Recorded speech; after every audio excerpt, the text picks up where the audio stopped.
Welcome to the Inventor's Edge podcast, where insight meets innovation. Whether you're sketching your first idea or refining a finished product, you're in the right place. Our mission is to equip you with the tools, expertise, and clarity you need to succeed as an inventor, while helping you conquer fears and limiting beliefs that may be holding you back. I'm your host, Scott Putnam, founder and CEO of Inventor's Edge.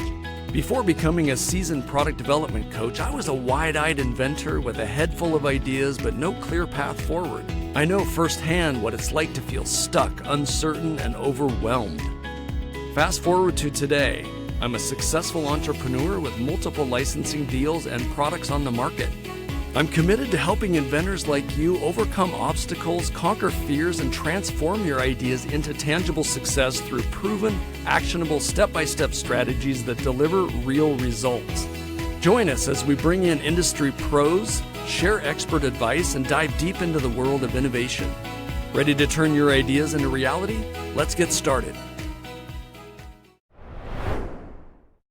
Hey everybody, welcome to the Inventor's Edge podcast. I'm your host, Scott Putnam. In this episode of Inventor's Edge podcast, we're excited to have the one and only Kari Warberg Block, founder of Earthkind and known as the Kindness Rebel, on with us. Kari, welcome to the show.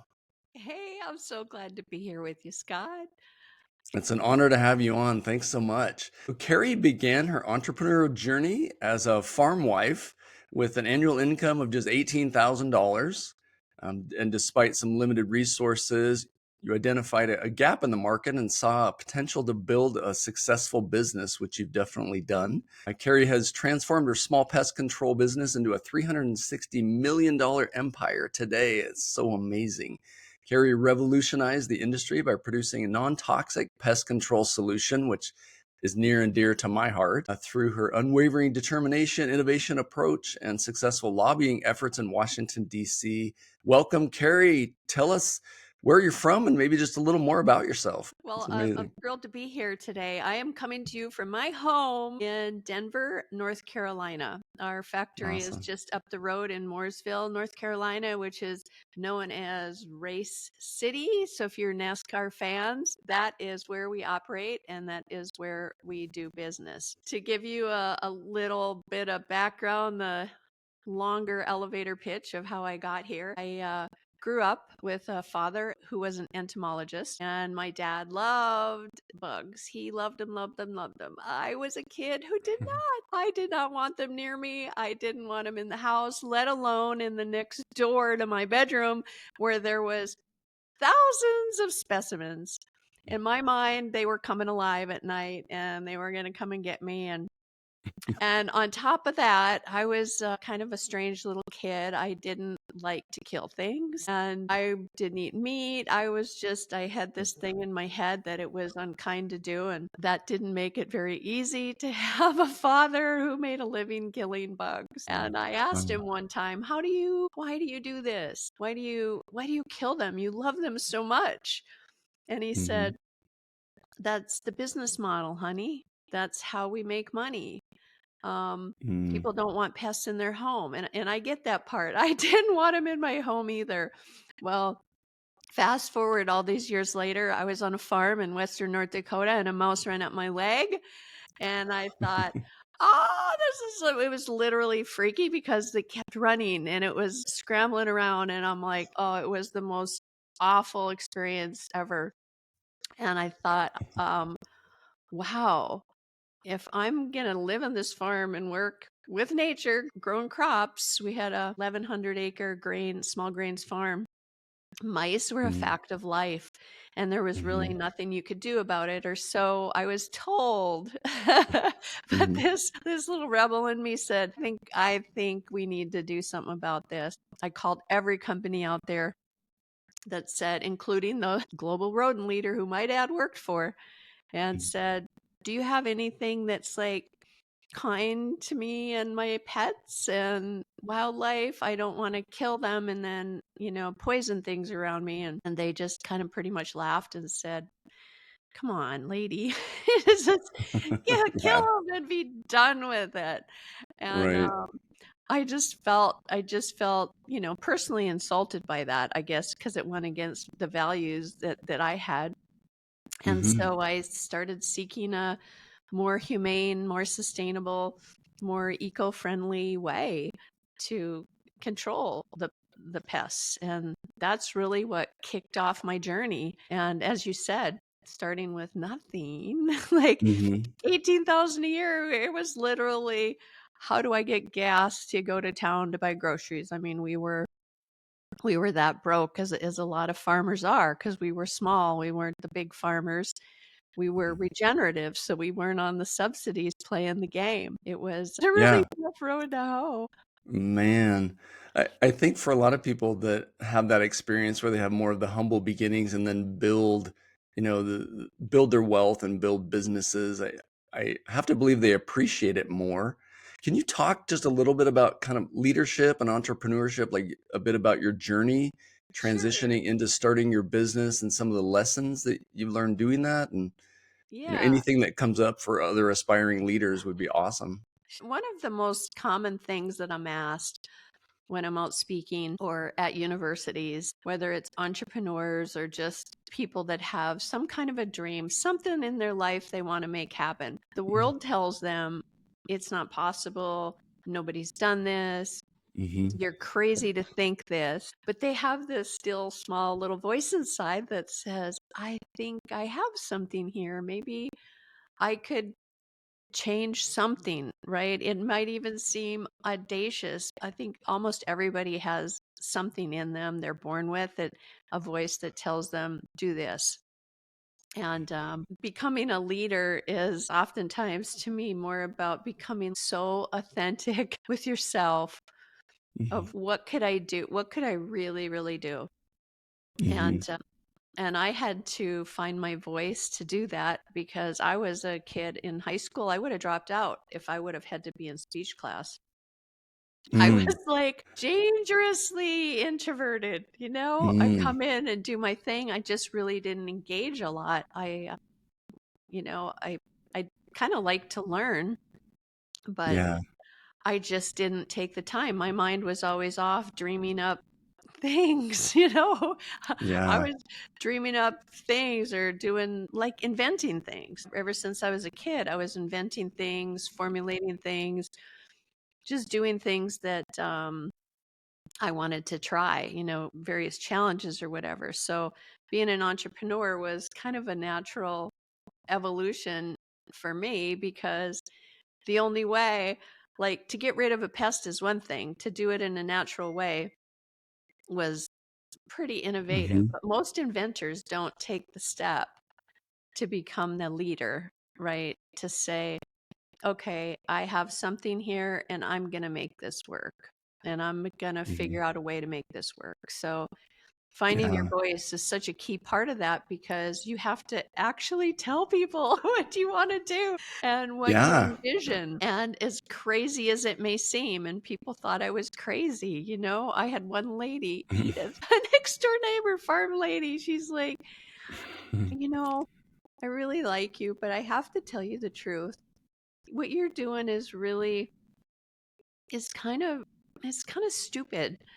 And I said, how so? And she's like, well, it really is. I don't think anybody wants to get rid of the mice without killing them and knowing that they're dead. And I Mhm. said, well, tell you what, let me give you a sample of my invention and see if you feel the same way. Mm, And she was like, wow, I think it worked. Well, I mm, don't know, because I haven't seen any mice. And I says, well, that means it worked. And she goes, right. well, I don't know if it works because there should be a dead mouse. I said, Oh, no, yeah. Where's the evidence, lady? Right. this product repels them and keeps them out of your $300,000 tractor. You're not going to have damage in it anymore that you have to clean up and pay for. And she's like, okay, well, now you have my attention, right? Yeah. Starts affecting my bank account. That changes things a little bit. Yeah. So it's just this finding your voice. You have to, like, because 99% of the time it's going to be constructive criticism, like she gave, Mm, right? That makes it hmm. better. So you're one step closer. but I see so many people give up way too early. Yeah. And I love that you didn't dismiss it or brush her off. You're like, well, tell me more about that. She basically said, you're an idiot, you're stupid, what are you thinking? These things need to die. And you're like, well, tell me a little more about that. And let me share, a little more about my product or my ideas. She That also threw in that she didn't like my hair. add insult to injury. It's like, okay, it's just that maybe she's having a bad day. Oh my God, that's funny. You can attack my product, but don't mess with my hair. Come on, lady, you got to draw the line somewhere. That's so funny. It's so interesting too, going from being somewhat introverted and probably I would assume a massive fear of like speaking in public, and then, going from that transitioning into building this massive business, super successful, doing public speaking. Was there a moment when you feel like you really arced over and transitioned into, wow, and like just noticing that you felt more comfortable speaking out, or what? Yeah. Was there a moment that gave you that, where you felt like you had that power to speak out? Yeah, I'll never forget the first time that it really hit me. I was speaking at Farm Credit Services, and it was this statewide, they pick an egg woman of the year. Oh. And that year, the egg woman of the year couldn't make it. So they asked me if I could come in and speak because I was an egg woman. And everyone in that room would have been a customer, right? Or a potential customer, because they use our fresh cab product, which is this right here. These little sachets that we've been talking about that keep mice out of high value equipment. So I was like, oh my gosh, how many people are there? It was like hundreds, hundreds of women. And I walked in and they got the microphone, and I was so glad because I asked, can I take samples instead of pay for doing this? Because this is like truly a nice paying gig. And I thought, wow, if I could take samples and give everybody samples in the room, they're going to be so incredibly happy that if I fail, they will definitely like the product. So what I did is I thought, okay, what's the most valuable thing that I can share with these ladies? And I thought, I can share my experience as a farm wife because a lot of them were farm wives, right? So I got up and I just did a little routine about what it's like living on the farm and how if the pests get in the tractors, how it's like our fault, not the pest's fault. It's our fault. And then if it's not clean, it's our fault. And I went and did this little stand up kind of a routine. And people laughed and laughed and laughed, and they had so much fun. And in the reviews afterwards, they said that it was educational, it was informational, and it was inspiring. And Cool. so I asked a few people what made it so inspiring, and they said, because you just showed up as yourself, nobody else, and you talked to us like every person was one person in the room. And it really made me get over my fear of myself in the situation. It just, after that, it was, no, it's only about the content. That's what matters, not what you look like, or how you deliver matters, obviously, but it's more important that what you're saying matters to that audience. Yeah, it sounds like you really related to them early on. Hey, I am like you, also a farm wife, and I know your pains and your struggles. I think that's what really makes that connection. And nobody commented on your hair, I'm assuming. No. And, this whole compassion thing that I have around our brand and, kindness rebel, there's the flip side of compassion, right? Is the pain and the suffering. And that is what I wanted to take out of for people. The pain and the suffering a farmer had dealing with pests. It was just frustrating. And then into the homes, people have enough to worry about, let alone that kind of suffering that they have to worry about the pests ruining their stuff. And then they have to worry about the chemicals in their homes and for their kids. So those are my most important things for any entrepreneur that wants to be a leader, is figure out what that pain is that you cannot go to your grave without at least healing in the world, because we all have something inside us that we can do that nobody else can do. And I've Mm-hmm. always found in all my years mentoring people and all the employees that I've had, is find out what that thing is inside of them that they really feel uniquely able to contribute to. Yeah. Yeah, your gift, right? Your gift to the world. We all have one, and I think some people find them earlier on in life, and other people maybe it just takes them longer. But really, I think that's kind of the ultimate quest for any person, right? Find out, what is my gift to the world? What is my gift to humanity? Rather than kind of, what can I get or extract from this life experience? What can Yeah. I accumulate? And yeah. You probably noticed, Scott, as somebody who's very observant, right, with entrepreneurs and business and inventors, the people who just like stay the course doing that one thing that they think that feeds them, so to speak, that fuels Mhm. them and gives them passion. Sometimes it's a business, sometimes it's not, just like a hobby or a sideline. Mhm. The universe just conspires to give you more of that. It's just how it works. Yeah, it's so true. And like we were talking about before the show, the abundance mindset, right? There is enough for everybody. And the more you give, the more you get. And I know it's probably something that echoes from our grandparents. And, maybe you sort of like, yeah, okay, it's kind of cliche, whatever. But it's like there's such a fundamental truth to that. Mhm. And really recognizing that and practicing it. I think it's a Mhm. it's a practice. I don't know that it's something that you just wake up one day and just decide, I'm going to start being a giver instead of a taker, and really just this is the new me. I feel like it's something that, through the life experience, for a lot of us, it's something that we can practice and make it more of a daily practice also, and really, yeah, own Yeah. that. Yeah, so true. Because we both grew up in this survival of the fittest, right? Then Mhm. may the fittest win. Yeah. Well, fast forward today, it's more about survival of those who know how to contribute and collaborate. Mhm. And Yeah. that truly creates, like in our case, in business, we're a top place to work. Kari's primary product innovations at Earthkind are called Cab Fresh and Stay Away, and I was so excited to have an inventor on the podcast that built her product ideas into a multi-million-dollar corporation. I think everyone listening can gain important, applicable insight into the world of inventing and how incredible opportunities can arise for creatives in the business world. Let's continue. We won number one this year in the Charlotte area. I was pretty excited about that Awesome. for work-life balance. And it's not that our people don't bust their butt. They really, really do. But we have this philosophy of Act One and Act Two.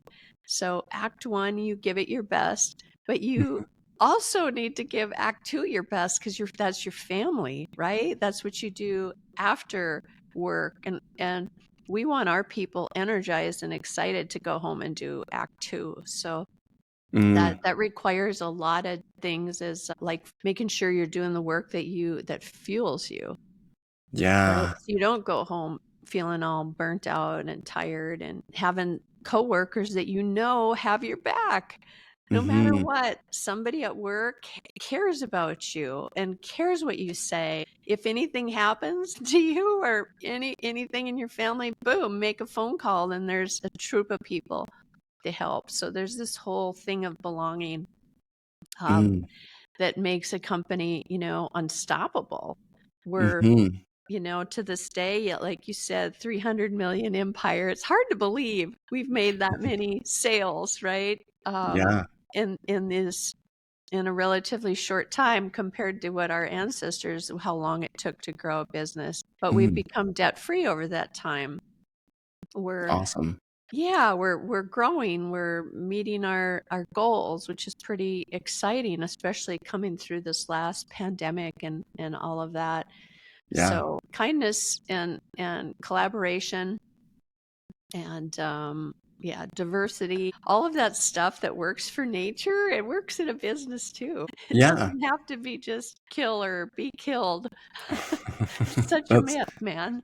it is, and it's such an outdated model, and I feel like we've evolved as humans to a better place. Like you mentioned, collaboration and really giving and making people feel important and appreciating what you have, really owning that level of appreciation. And there's been a lot of studies at, with employers and what keeps employees motivated and what keeps them happy. And the number one thing is just appreciating them. Mhm.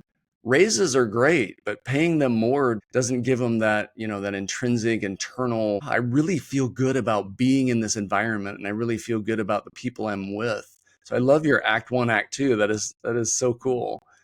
And it, And it's amazing how good life is or work is when you first love your people, right? hmm And then they hmm love you back. It's a reciprocal thing that starts with the leader and the hmm culture. Yeah. What was that a choice that you made, or was that just kind of something that grew out of who you are? Because I know we talk a lot about making purposeful choices and aligning those with your values and how that Yeah. impacts professional and personal lives.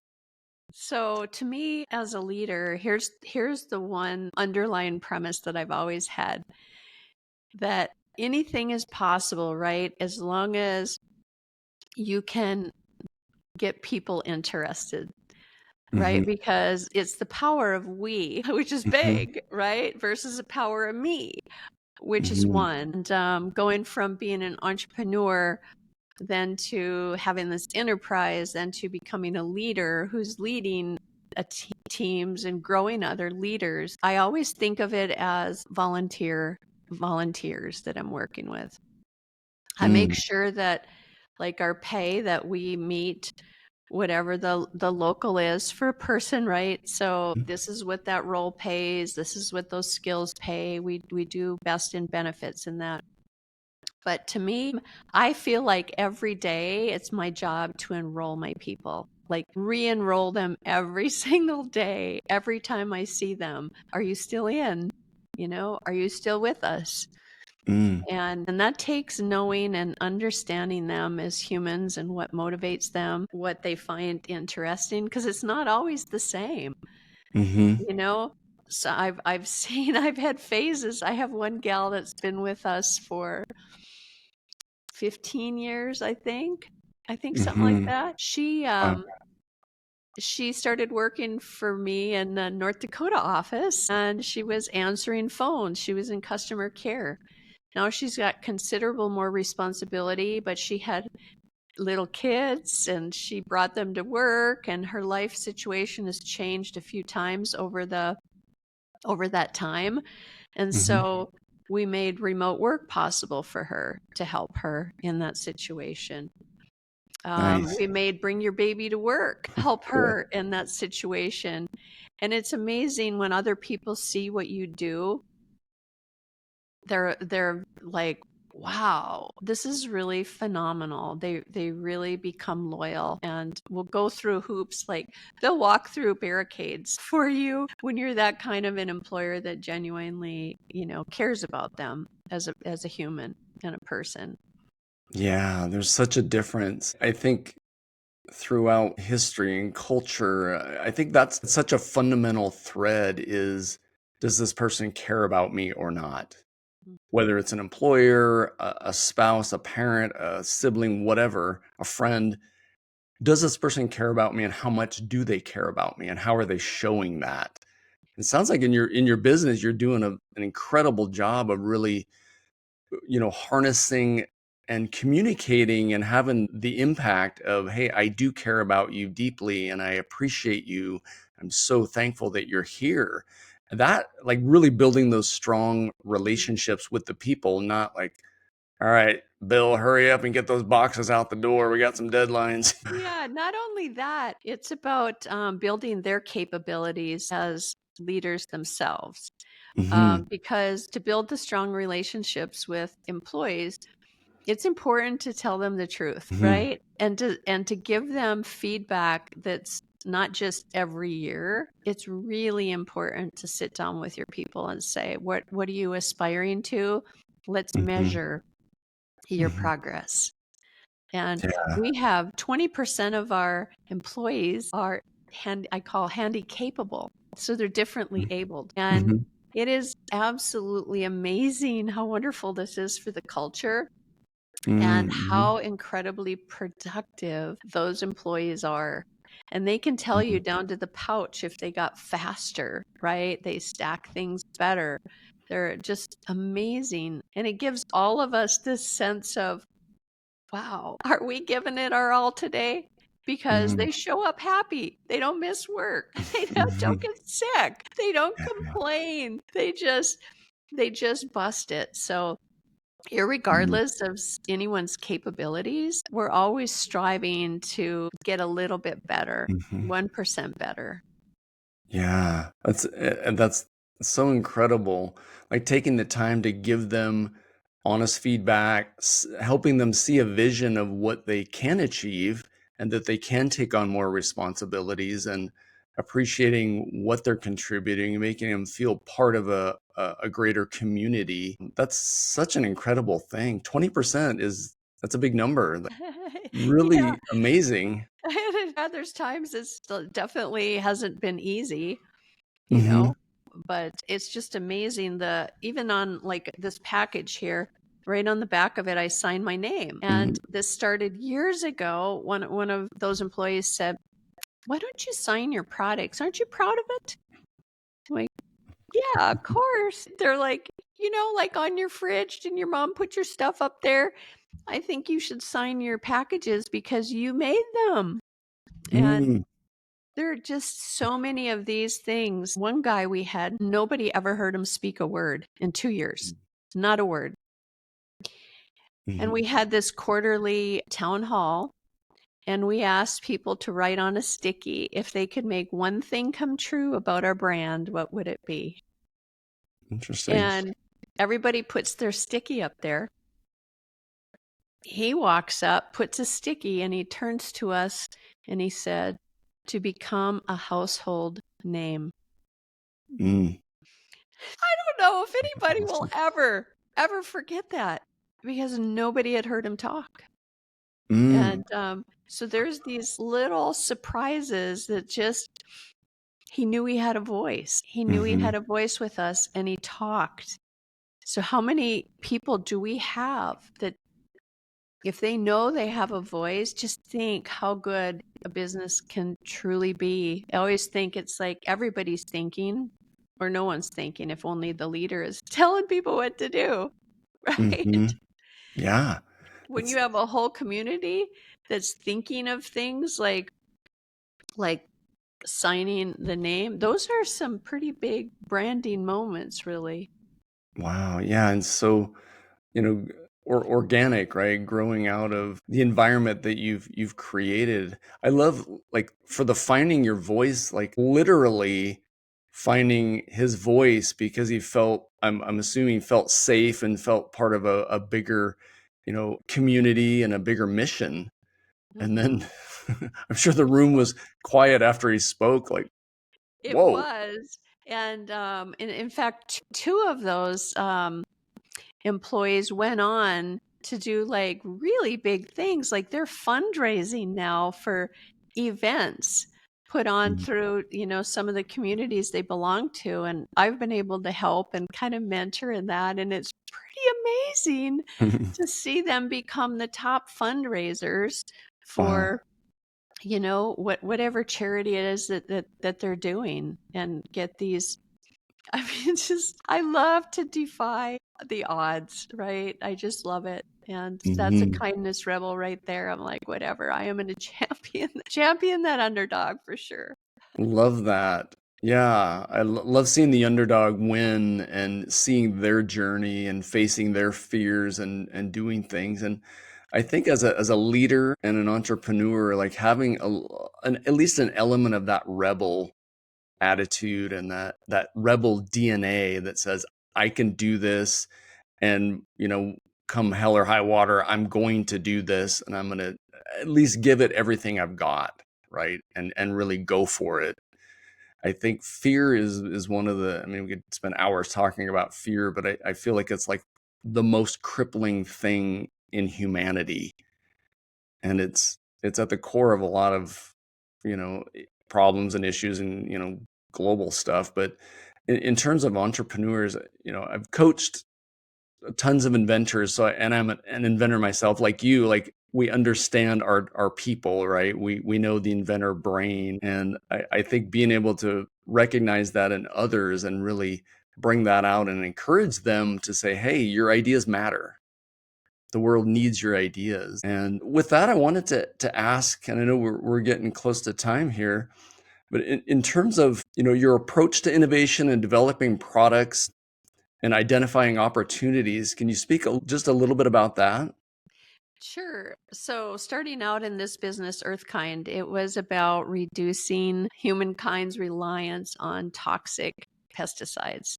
98% of everything sold to control a pest for use in the home was toxic and kill. And I was like, oh man, that has got to change. If I can devote my career to that, maybe by the time I'm retired, we'll have made a nice dent in that. So I actually went at the market with what were the most toxic products that I thought could be removed from the home. And it started with rodents because there's over 6,000 accidental dog poisonings a year.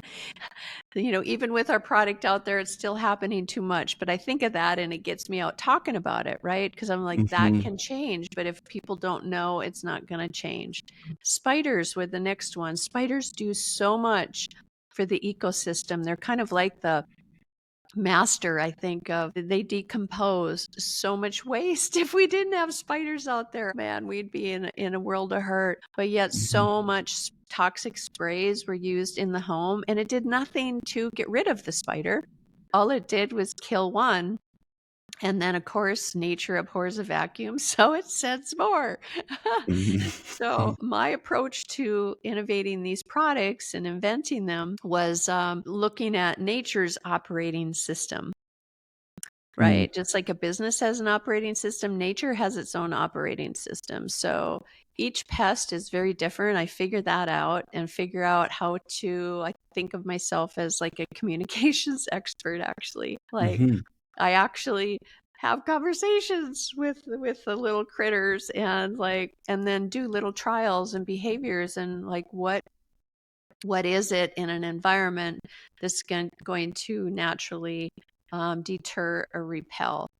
And then I look to nature to find those solutions rather than putting them together in a test tube, right, as a chemical. It's because the answers are in nature, but it takes a lot of time to figure it out, So I think we've, made quite a dent in the market, and now it's down to say 85% toxic kill. Procter and Gamble has come into the space. We have dozens and dozens of competitors. The cool thing about the Earthkind brands, Fresh Cab and Stay Away, is they're top rated for efficacy. The ingredients come from farms, not from test tubes, and they're super, super easy and convenient to use. You just place the pouch down like so. You place it into the area where mice are going to go make a nest or feed or reproduce, and poof, they're gone. They stay away. They don't come back. So that's 99% of the problem right there, is if you keep them out of those areas that they're trying to get in your home and hide and do their thing without being noticed, you've got it covered. Yeah, it's such a incredible product. I love the the natural part of this, the fact that it's not going to harm any other animals in your house, and it really works. is incredible. And my journey with Swat and Scoop, it's funny you mentioned spiders. That was really what was, yay! That was my journey with two little girls that hate bugs and they would scream, and but really it was always the spiders that I was like, I just don't want to kill them. I knew they do more good than harm, and I know there's dangerous ones out there and those types of things, so you do have the option, but I just wanted to get the little bugger out of their room and outside alive so it can continue living its life and doing whatever it needed to do. So I love that. I feel like spiders brought us together. Yes. So They that's did. so wonderful. I know it. Well, moving toward closing up here, what advice would you give to our listeners that may be aspiring to achieve some success, maybe as a new person in the field of leadership or entrepreneurship? Are there any specific principles or habits that have been really crucial for you? Yeah, there's one in particular that I can cite, and it's a Teddy Roosevelt quote. It's do what you can with what you have where you are. And Awesome. any inventor has to start somewhere. And oftentimes I know I'm somewhat of a perfectionist. I want to have everything perfect before I do this or do that. But you really don't need to do that. There's this thing called fail fast and fail cheap. If you just start with where you are and take action, it's like the universe then starts to meet you halfway. And then you take another step and another step and another step. And it's that 1% a day. Just think, in 65 days, 1 year, you're 365% closer. Closer, I should say big, because that's like a year of time. But most inventions from my research sit for a dozen years before people take any action on them. That's a dozen years they've been thinking about them.